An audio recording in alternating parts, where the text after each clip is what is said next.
Welcome to the penultimate installment of Monkey Jones Sellout Week! Now, if you saw my most recent Mumkeys Mailbag episode, you'd know that some guy sent me money in the mail so that I would review a YouTube series called How Digibrony MLP Saved the Anime Community.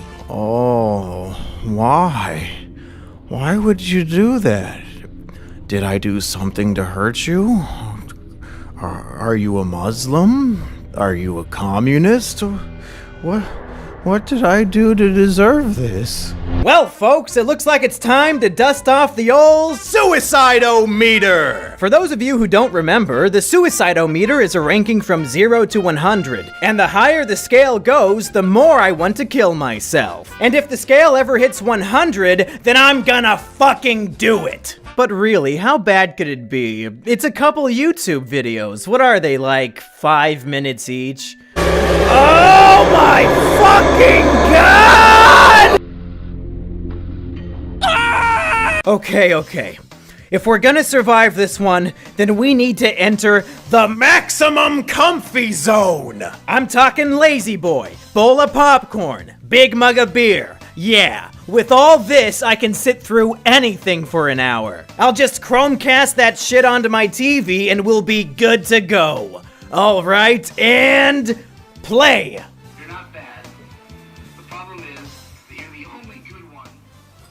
Aw, shit! I'm all out of snacks! Oh well, this has gotta almost be over anyway, right? Let's see.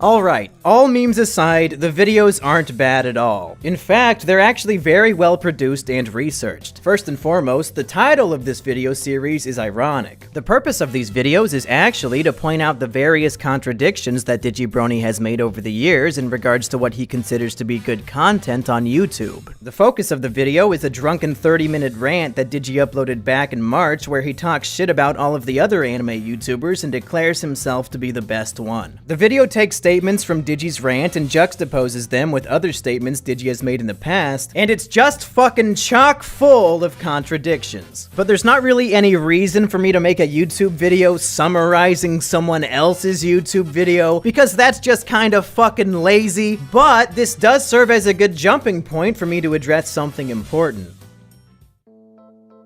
In this video series, the creator What the What provides a plethora of evidence and examples of Digibrony contradicting himself, engaging in hypocrisy, flagrantly disregarding valid criticism, and partaking in embarrassing levels of undeserved arrogance. The amount of work involved to make these videos must have been massive. What the What surely watched dozens of hours of Digibrony's videos in order to make this project. But at the end of the day, why? Do we need an hour-long video series to prove that human beings can be arrogant, or hypocritical, or incapable of absorbing criticism?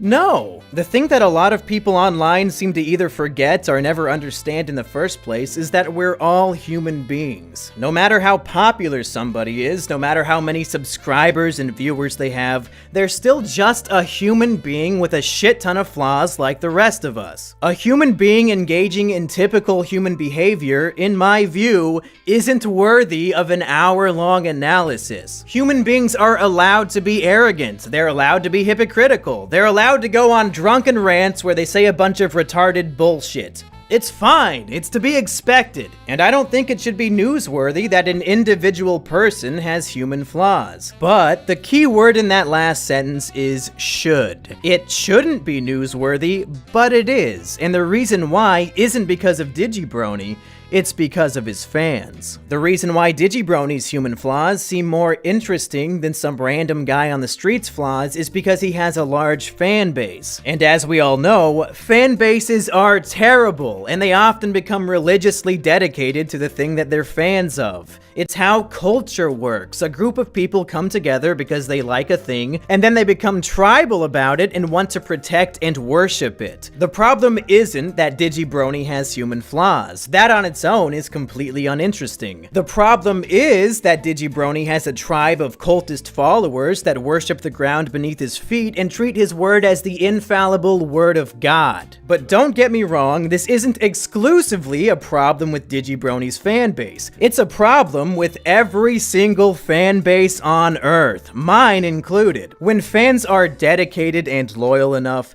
they'll forget that the person they're a fan of is a human being with human flaws. And they will ignore all evidence to the contrary in order to continue worshipping their perfect God. Listen, this video isn't a message to Digibrony, and this video isn't a message to Digibrony's fans.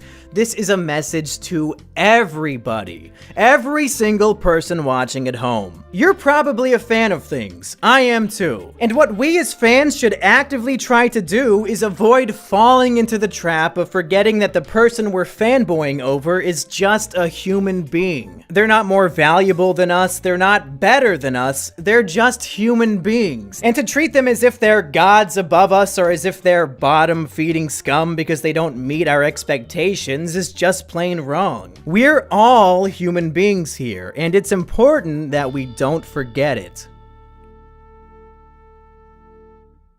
Alexa, look!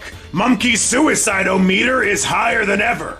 I bet if I give him this gun, then he'll go through with it and actually end his own life.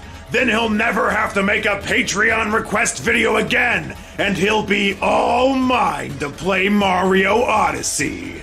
But Junkie, if Monkey kills himself, then how will he play video games with you?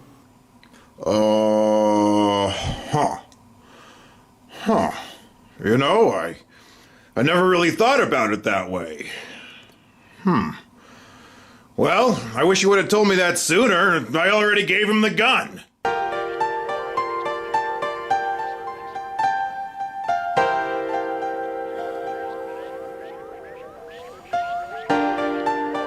No, not yet. I still have one more Patreon request video to make.